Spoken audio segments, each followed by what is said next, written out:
البقرة آية نمبر 221. أعوذ بالله من الشيطان الرجيم.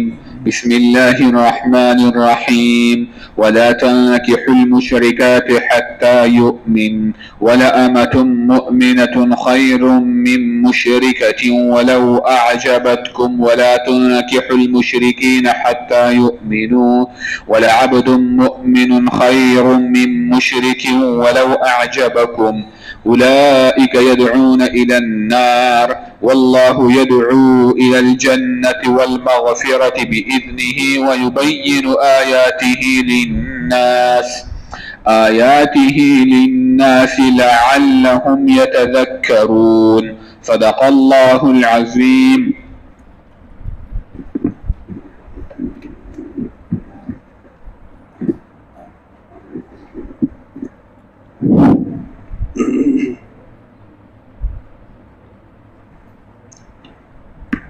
الحمد لله وحده والصلاة والسلام على من لا نبي بعده. أما بعد، قال الله تعالى في محكم كتابه: أعوذ بالله من الشيطان الرجيم. بسم الله الرحمن الرحيم. ولا تنكحوا المشركات حتى يؤمنن ولأمة مؤمنة خير من مشركة ولو أعجبتكم إلى آخر الآية. رو د دین مخکې الله تعالی فرمایل چې تاسو د یتیم د مال نه ځان وساتئ، د یتیم مال په ناحقه طریقه باندې مه خورئ. البته که یو انسان په کور کې یتیم اوسیږي او د هغه مال پاتې دی او تاسو راولګئ او خپل مال او د هغه مال شریک خورئ، خو چې زیاتې نه کوئ. مطلب دا دی چې یو یتیم دی او د هغه یو بوجۍ وړه دي او تاسو په کور کې 3 کسان نور یئ او ستاسو هم یو بوجۍ وړه دي، نو داسې وکړئ چې د هغه د هغې نه به نیمه لپه راخلئ او خپله به تاسو 2 لپې راخلئ. نو دا بیا زیاتې نه دی چې د هغه سره مال یو ځای کې او تاسو خورئ، نو بیا جایز دی. نو دې نه مخکې الله تعالی د یتیم د مال خبره وکړه. اوس الله تعالی په دې آیات کې د یتیمانانو زنانو چې کوم ماشومانې به پاتې شوې، نو اصل کې به زمانې جاهلیت کې رواج دا و چې کومې ماشومانې به یتیمانانې پاتې شوې، نو د هغوی سره خو به خامخا د پلار نه مال هم پاتې شو. نو دې مشرکانو به داسې کول چې د هغه به یې ځوړنده ساتلې وه، په کور کې به یې ساتله، خو په نکاح باندې به یې چاله نه ورکوله ځکه چې هغه مال لړ نه شي، او په خپله به یې هم ورسره نکاح نه کوله ځکه وایي زه اوس نکاح چې دی نو د یو یتیم یې سره کومه، نو دا به ورته شرم ښکارېدو. نو الله تعالی فرمایي چې داسې مه کوئ. ولا تنکحوا المشرکات حتی یؤمنن، د مشرکانو زنانو سره نکاح مه کوئ تر دې پورې چې ایمان راوړي.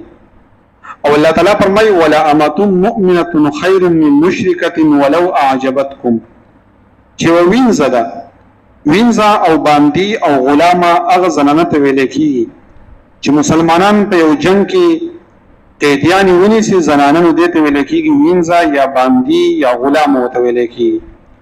نو الله تعالی فرمایي چې تاسو د یو غلامې سره نکاح وکړئ خو چې مؤمنه ده، نو دا غوره ده د هغه مشرک نه. اگر که هغه مشرک داسې ده چې د هغې مال ورسره ډېر دی، حسن ورسره دی، جمال ورسره دی، خو الله تعالی فرمایي چې د مسلمانانو سره تاسو نکاح وکړئ. د دې آیات خلاصه او مقصد دا دی چې الله تعالی فرمایي چې ګوره تاسو به چې که نکاحونه کوئ نو د مؤمنانو زنانو سره نکاح وکړئ. نو اول خدا ده چې خالص مؤمنه ملاویږي، نو که دا غلام هم ده، نو که بل طرف ته یو کافره ده، اهل کتاب ده. اهل کتاب ورونو هغه خلقو ته ویل کېږي چې هغوی له الله تعالی شریعت آسماني ورکړی، لکه یهود او نصوارا چې دي دا اهل کتاب دي. خو دې نه مخکې ورونو تاسو دا خبره وپېژنئ چې انسان چې مسلمان جوړیږي نو 3 خبرې ډېرې زیاتې لازمي دي. یو توحید لازمي دی چې الله تعالی یو دی، د الله تعالی سره څوک شریک نشته، د الله تعالی اولاد نشته، دا توحید دی. دویم شی رسالت دی. رسالت دا دی چې ټول انبیاء کرام د الله د طرفه پیغمبران حق دي، زمون په ایمان دی، زمون د سترګو یخوالی دی. خو په دې ټولو پیغمبرانو کې د ټولو اخرنی پیغمبر حضرت محمد صلی الله علیه وسلم اخرنی پیغمبر دی او د نه بعد بل پیغمبر نشته. دې ته رسالت ویل کېږي. او یو عقیده د آخرت ده عقیده د آخرت دا ده چې انسان دا عقیده ولري چې موږ کله مړه شو نو دا زمونږ د یو جهان نه انتقال وشو بل جهان ته، اوس یو بل عالم شروع شو چې په هغې کې به زمونږ سره حساب کتاب کېږي، د الله تعالی مخې ته به ودرېږو. زمونږ روح چې دی نو دا په علیین کې به وي، زمونږ دا جسم به په قبر کې پروت وي، خو د دې جسم او د دې روح به خپل منځ کې تعلق وي. او که موږ ته څوک څه صدقه رالیږي موږ ته پته لګي، که موږ ته څوک سلام کوي نو د هغې سلام جواب ورکوي. دا یو ځان له ژوند دی، د قبر برزخي زندګي دې ته آخرت ویلی کېږي. خو په دې درېیمو عقیدو کې د ټول نه غټه عقیده چې دی هغه د توحید ده، چې انسان دا عقیده ولري چې الله تعالی یو دی، د الله تعالی اولاد نشته، الله تعالی غني دی، الله تعالی په خپلو صفاتو کې کامل دی، عالم الغیب دی، دې ته توحید ویلی کېږي. نو د اهل کتاب چې کوم خلک دی دوی به توحید منو، دوی به دا خبره کوله چې الله تعالی یو دی. خو وروسته بیا د اهل کتاب مرام شوه. قرآن ځکه شوه چې عیسایانو دا عقیده جوړه کړه چې عیسی علیه السلام نعوذ بالله د الله تعالی زوی دی. یهودیانو دا عقیده جوړه کړه چې یاره عزیر علیه السلام نعوذ بالله د الله تعالی زوی دی. نو د دې نه مخکې عقیده او نظریه د دین اسلام دا وه چې ګوره که یو طرف ته اهل کتاب دي، تاسو اهل کتاب اوس وپېژندل چې یهود او نصوارا دي، او بل طرف ته یو زنانه ده هغه مشرکه ده چې د بت عبادت کوي. نو قرآن مجید موږ ته وایي چې ګوره د دې مشرک سره نکاح مه کوئ او د اهل کتابي سره که تاسو نکاح وکئ نو خیر دی. لکه د هغې په نسبت باندې د اهل کتاب ښه ده. ولې؟ ځکه چې توحید خو کم از کم مني که نه، نو د اهل کتابو سره که نکاح وکئ نو خیر دی. خو بیا که چېرته کې یو مسلمانه زنانه ده او بل طرف ته که مشرک دی، که یهودي دی، که نصراني دی، که شیعه دی، که قادیاني دی، نو هغه به مسلمانه زنانه په نکاح باندې نه ورکوي قطعا. ولې؟ د هغې وجه دا چې زنانه یو کمزوری مخلوق دی. نو که تا فرض که مثلا یو کافر له په نکاح باندې ورکړه، اهل کتاب له دې ورکړه، سیک له دې ورکړه، هندو له دې ورکړه، نو هغه به بیا جبر کوي، زور به پې کوي، نو په زور باندې به کفر ته واړئ. نو ځکه اسلام وایي چې ګوره ولا تنکحوا المشرکین حتی یؤمنوا، تاسو د مشرکانو زنانو نارینهو سره هم نکاح مه ورکوئ تر دې پورې چې دوی ایمان راوړي. نو چې ایمان یې نه راوړي نو ګوره زنانه به چېرته کې هم کافر له نه ورکوي. ګوره زما د خبرې خلاصه دا ده چې ګوره که چېرته کې زنانه تاسو په نکاح ورکوله، لکه زمونږ خور لور ده، نو دا به مشرک له بلکل په نکاح نه ورکو. که یهودي دی، که نصراني دی، که مجوس دی، که چینی دی، که روسی دی، نه به ورکو په نکاح. ولې؟ د هغې وجه دا چې زنانه کمزوری مخلوق دی، نو هغوی پې زور کوي نو کفر ته بې واړئ. خو که مونږ به فرض که نکاح کوله، نو ول خو د اسلام مونږ ته تعلیم دا دی چې ګوره ازاده مؤمنه زنانه وکړه. که د دې وس نه رسېږي نو د غلامې سره نکاح وکړه چې مؤمنه ده. خو که خامخا کوې نو بیا ګوره د مشرکې سره مه کوه چې د بت عبادت کوي. که خامخا ته نکاح کوې نو د اهل کتابې سره وکړه. اهل کتاب دا دي چې یهود دي، نصوارا دي. لکه په دې دور کې مثلا یهود خو تاسو پېژنئ چې دا اسرائیل دي، او نصوارا چې کوم دي نو دا امریکا والا او دا خلک چې کوم دي نو دا نصوارا دي. نو که مثلا انسان فرض کا پر ویزه باندې لاړو، په کاروبار باندې لاړو، او هلته کې یو انګریز ورته ووایي چې زه ستا سره نکاح کوم، نو بالکل ورسره نکاح کولی شي. خو مخکې به ته معلومات وکړي چې دا کتاب مني که نه. ځکه په انګریزانو کې، په عیسایانو کې هم داسې زنانه او داسې خلک دي چې هغوی ملحدین دي، یا هغه داسې چې دهریه دي، د الله تعالی ذات نه مني. بس هغه وایي دا کائنات په خپله باندې چلېږي او بس نور راخېږي او پرېوځي او ورځه او شپه او په خپله یو سیسټم روان دی. دې ته دهریه وایي. لکه دا چین والا چې کوم خلک دي نو دا دهریه دي، نو دوی سره زموږ نکاح د سره نه کېږي. او که فرض کې انسان لاړو، یا اسې مثلا فرض کې یو سړی دی په فیسبوک باندې تاسو ګورئ ډېرې زنانه د امریکې نه، د یو ځګي نه بل ځګي نه، هغه په فیسبوک باندې د یو نوجوان سره ملګري شي، وایي زه درسره نکاح کوم، او بسم الله نکاح ورسره وکړه، څه مسله نشته. خو بیا هم ګوره اسلام موږ ته دا وایي چې که د مؤمن سره نکاح وکړې نو ښه ده. ولې؟ پیدا به کې دا ده چې ګوره زنانه ټیک شو چې کمزوری مخلوق دی، خو ډېر خلک ډېر نارینه ګوره د زنانو د وجې نه هم ښویېدلي دي. دین او عقیده خرابه شوې ده. لکه تاسو وګورئ په بني اسرائیلو کې یو سړی تېر شوی دی او هغه چې دی نو یو لوی عالم و، د هغه نوم بلعام ابن باغوره دی. بلعام ابن باغوره یو داسې سړی و چې مستجاب الدعوات و، دعا به یې قبلېده، خیرې به یې مقبلېدې. یو ځل د دې خلکو د حضرت موسی علیه السلام سره جګړه راغله، جنگ یې ورسره کوو. و دا خلک راغلل بلامې د عورت وی ته د حضرت موسی علیه السلام ته خیرې وکړه چې الله موږ له فتح راکړي. دوی ته خو پیغمبر دی، پیغمبر ته څوک خیرې کوي. بهرحال دوی پسې ولګېدل خبره نه منله. دوی را ولګېدو د ده چې کومه بیبي وه نو هغې له تحفې تحایف او د سرو زرو هار او دی ول ویوړو. ورته ویې ته دا خاوند په دې خبره باندې پوه که چې موسی علیه السلام ته خیرې وکړي نو زنانه چې دی نو د هغې خو د یو کمسۍ لاندې سل مکره دي. نو چې هغې ورته خبره وکړه، خبره ټسوله نو بس اخره کې هغې په دې خبره باندې اماده کو چې هغه ویې صحیح ده په دې کې څه دي، خو یو له په خیرې دي جوړ وکړم که نه. نو چې څنګه لاس اوچت کړو موسی علیه السلام ته خیرې کولې نو الله تعالی یې ژبه راوویسته او دا ژبه چې نو دا بیا په سینه باندې به پرته وه. نو قرآن مجید کې الله تعالی فرمایي مثال دا کمثل الکلب د سپي په شانته کې دی، کرانی سے جو ام غپاره کوي او که ته په حمله کې جو ام غپاره کوي او غپېدو به بیا ورته الله تعالی لکه دا بیماري چې ده نو د سامري ته الله تعالی لګولې وه. هله به چې چا ګوتې ور وړې نو دې انسان له به هم تبه راتله او هغه له به هم سخته تبه راتله. نو هغه بیا ویره وایي لا میساس ما له ګوتې مه راوړئ، ټچ می ناټ و چې چا به له ګوتې ور وړې جو بس هغه ته هم تبه لګېده ته هم لګېده. نو په دې په لامل د ماوره باندې هم الله تعالی داسې یو عذاب مسلط کو چې ژبې به راوتې وه او په سینه باندې به پرته وه دومره او د سپي په شانته کې به یې غپل. نو دا چې دې دومره مقام ته ورسېدو نو دا ولې دا د زنانه د وجې نه. نو ځکه قرآن مجید مونږ ته وایي چې ګوره ولا تنکحوا المشرکات حتی یؤمنن، تاسو د مشرکو زنانو سره نکاح مه کوئ تر دې پورې چې دوی ایمان راوړي.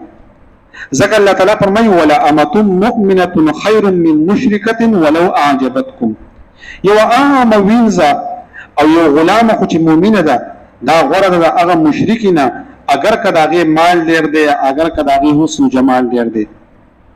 دیو جن حضرت عمر رضی الله تعالی عنہ په دور کې یو ځل د عراق والا خلکو او د شام والا خلکو ایسته د اهل کتابو سره نکاحونه شروع کړه. حذیفه بن یمان رضی الله تعالی عنہ، حضرت جابر رضی الله تعالی عنہ دوی نکاحونه وکړه. نو چې کله عمر رضی الله تعالی عنہ ته پته ولګېده نو عمر رضی الله تعالی عنہ ورته خط ولېږو چې ډېر قهر شو ورته چې تاسو څه کوئ، د مسلمانانو زنانو سره نکاح ولې نه کوئ چې تاسو د یهودو نصارو د زنانو سره نکاح کوئ.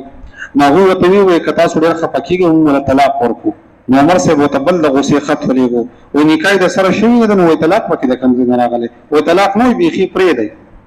علما وایي د دې حضرت عمر صاحب ډېر زیات ځیرک انسان و. که عمر صاحب دلته کې دا سختي نه وی کړی نو بیا به خلکو هېڅ کې رالګېدل او د مسلمانانو زنانه به یې پرېښودې او د یهودو نصاراو سره به نکاحونه کول. اوس په زموږ ټول نسل چې دی نو یهودو نصاراو، نو ځکه عمر صاحب سختي وکړه د سره ورسره نکاح مه کوئ. او د دې وجې نه علما کرام وایي چې دلته کې مؤمنه زنانه الله تعالی یاده کړه چې د مؤمنې زنانه سره نکاح وکړئ اگر که د هغې حسن او جمال دومره نشته خو د مؤمنې سره نکاح وکړئ. علما وایي دې دا خبره معلومیږي چې که په مسلمانانو کې هم څوک نکاح کوي نو یو طرف ته لکه داسې زنانه ده چې هغه د اوچت خاندان ده، هغه ډېره زیاته د مالداري کورنۍ ده خو په هغې کې دین نشته، او بل طرف ته عام یو غریبه زنانه ده د رنګ نه لږه توره ده خو دومره ده چې حیا پکې ده، پرده پکې ده. او د قرآن د دې حکم نه معلومیږي چې هغه زنانه سره نکاح وکړي چې با حیا ده او هغه زنانه چې هغه با پرده ده او هغه زنانه چې د هغې اخلاق برابر دي د هغې سره نکاح وکړي. ځکه پیغمبر علیه الصلاة والسلام یو بل حدیث کې فرمایي، حضرت ابو هريره رضی الله تعالی عنہ ته نبی علیہ السلام فرمایل چې تنکح المرأة لاربع، عام طور باندې چې څوک نکاح د یو زنانه سره کوي نو څلور وجوهاتونه کوي. یو لمالها د مال د وجې نه کوي، ولحسبها د هغې د حسب د وجې نه کوي، ولجمالها د هغې د ښایست د وجې نه کوي، ولدینها د دین د وجې نه کوي. نو ابو هريره رضی الله تعالی عنہ ته نبی علیہ السلام فرمایل چې فاصبر بذات الدین تربت یداک، ته چې نکاح کوې نو د هغه زنانه سره وکړه چې دینداره ده او بیا به ستا دا ټولې ګوتې په غوړو کې. مطلب دا دی چې بیا به د زندګي مزیداره وي. دې وجې نبی علیہ السلام یو بل حدیث کې فرمایي چې الدنیا كلها متاع، د دنیا ټول یو سامان دی، وخیر متاع الدنیا المرأة الصالحه، خو په دې ټول دنیا په دې سامان کې بهترین سامان نیک بیبي ده. او د هغې غټ دلیل دا دی چې پیغمبر علیه الصلاة والسلام چې کله د نبوت دعوه وکړه نو په هغه ټیم کې پیغمبر علیه الصلاۃ والسلام ته ډېر زیات تکلیف و. خو پیغمبر علیه السلام فرمایي وایي زما بیبي چې کوم و خدیجه الکبرا رضی الله تعالی عنها وایي هغه زما سره په هر میدان باندې ولاړه وه. وایي ما ته وایي چې مه خفه کېږه، ته خو داسې یو سړی چې تا امانتدار یې، ته صدیق یې، تا د خلکو روغې کړي دي، تا صلحې کړي دي او ته صادق او امین یې، ته دروغ نه وایې، الله تعالی به تا نه رسوا کوي. وایي دې د خدیجه الکبرا دې خبرې ماله دومره تسلی راکړه چې ما دعوت بالکل په ښکاره باندې او په ټینګه باندې شروع. دې دا خبره معلومیږي چې یو سړی چې هغه ژوند تیروي نو د هغه په ژوند کې ډېر زیات انقلاب د زنانه د وجې نه راځي. که زنانه په انسان باندې لکه ښه زنانه پرې واوړېده، په پښتو کې چې اصیل زنانه پرې واوړېده، نو د دې نارینه ژوند مزیدار دی. او که فرض که داسې وه چې بېحیا زنانه پرې واوړېده، داسې ده چې د هغې ټول عمر د موبایل سره دی، داسې زنانه ده چې هغه مثلا هغه جدت پسنده ده، داسې زنانه ده چې د هغې خیالات چې دي نو هغه د بهر ملک د زنانو په شانده کې دي، نو بیا به دې خاوند ته تکلیف وي. نو شریعت موږ ته وایي چې په سوچ سمج سره نکاح کوئ او خیال کوئ چې مال ته لالچ ونه کوي، دغه شانته کې ډېر تعلیم ته لالچ ونه کوي، ډېر حسن ته لالچ ونه کوي او ډېر چې دنسې نه په غټو نوکونو باندې دوکه نه شي، په ډېر چې نو کریم پوډرو باندې هغه تاسو دوکه نه شي، بلکې ګورئ حیا ته ګورئ، اسلام ته ګورئ، عقیدې ته ګورئ، نظریې ته ګورئ چې سبا ستا سره بیا په دین کې ملګري. او چې که فرض که ستا په کور کې ماحول خراب و او دې زنانه باندې واورېده چې تا د دین نه اړئ، مثلا ستا ګیره ده، دا مړه څه ګیره دې پرېښودې ده، دا دوست دې ته کوم ضرورت دی په ګیره کې خو اسلام نشته، نو بس اوله به ته وایي چې دا ګیره لږ غونډه کې وړه کړه، بیا به باندې وخروي په خر باندې به دې سور کړي. نو داسې زنانه سوچ سمج پکار دی چې دینداره پکار ده. نو د دې آیات خلاصه دا ده چې تاسو نکاح کوئ نو د مشرکانو سره مه کوئ، د مؤمنو سره کوئ. او بل ته دا خبره معلومیږي چې په مسلمانانو کې د هغه زنانه سره نکاح وکړئ چې کوم کې حیا زیاته ده، پرده پکې ده، خانداني زنانه ده او مطلب دا دی چې بې حیا نه ده، جدت پسند نه ده، نو د هغه زنانه سره نکاح وکړئ. د آیت مطلب دا دی. نو دې آیت کې الله تعالی دا حکم فرمایي. سوره بقره کې اکثر احکامات دي، نو د یو آیت نه یو حکم معلومیږي، نو دا موږ مزده کوو په خپل ژوند کې به ان شاء الله راولو. ولا تنكحوا المشركات او نکاح مکوئ د مشرکو زنانو سره حتی یؤمننا تر دې پورې چې ایمان راوړي، ولا امة مؤمنة او یو وینځه مؤمنه خیر غوره ده من مشرکة د مشرکنا ولو اعجبتکم اگر کا په تعجب کې واچئ تاسو لرا حسن او جمال. ولا تنكحوا المشرکین او نکاح مکوئ د مشرکانو نارینو سره، دا اوس زنانو ته الله تعالی وایي حتی یؤمنو تر دې پورې چې ایمان راوړي. نو دینه دا خبره معلومیږي چې لور خور ورکې نو یوازې به دې ته نه ګوري چې د انسان جیدات سیوا دی، د انسان مال سیوا دی، د انسان تعلیم سیوا دی. ځکه ډېر خلک تعلیم یې کړی خو نور خري عقیده او نظریه چې هغه د خروي، نو په داسې انسان به څه وکړي؟ دغه شان کې د انسان ډېر جیدات دی، دا ټولو چې شوزه په سړیتوب پکې نشته، نو څه به کې؟ نو ګوره چې لور خور هم ورکوي. الله تعالی فرمایي ولا تنكحوا المشرکین حتی یؤمنوا، چې ایمان راوړي. نو او مخکې به خلکو د دې زنانو تپوس کوو، وایي معلومات یې وکړئ. اوس په د سړو تپوس کوي، ګورئ نارینو تپوس به کوي چې دی په کومه پټلۍ کې دی، دی مثلا د هغه قبیلې نه خو نه دی چې به سر کې ریبن ږدي، دی خو هغه نه دی چې لاس ته بنګړي اچوي، دی خو هغه نه دی چې دمداسې وهي، او دی خو هغه نه دی چې شپېلې او سپي ساتي. نو چې دې سړی به وله خور لور مه ورکوئ، نو که چې سپی ساتي نو لکه دا به سړی او بیا د ښځې خیال به ساتي، که زنځیر نه بیا سپی نیولی خیال به ته لږ کوئ. نن سبا د هلکانو معلومات به کوئ، آیس نسکي او دغه شان جاز والا گیم نه کوي، که جاز والا گیم کوو غلم مه ورکوئ ځکه دا جوارګر دی. ولا عبد مؤمن او یو غلام مؤمن خیر غوره دی من مشرک د مشرکنا ولو اعجبکم اگر کا په تعجب کې اچئ تاسو لرا حسن او جمال. اولئک دغه خلق يدعون الى النار خلق رابلی ورطا والله يدعو الله تعالی رابلی الى الجنة جنتا والمغفرة او بخنتا بإذنه خپل حکم ويبين آياته او بیانوي الله تعالی آیاتنا للناس خلقتا لعلهم يتذكرون دا پاره د دې چې نصيحت قبول کی. الحمد لله رب العالمين والعاقبة للمتقين والصلاة والسلام على رسوله محمد وعلى آله وأصحابه أجمعين. ربنا هب لنا من أزواجنا وذرياتنا قرة أعين واجعلنا للمتقين إماما برحمتك يا أرحم الراحمين.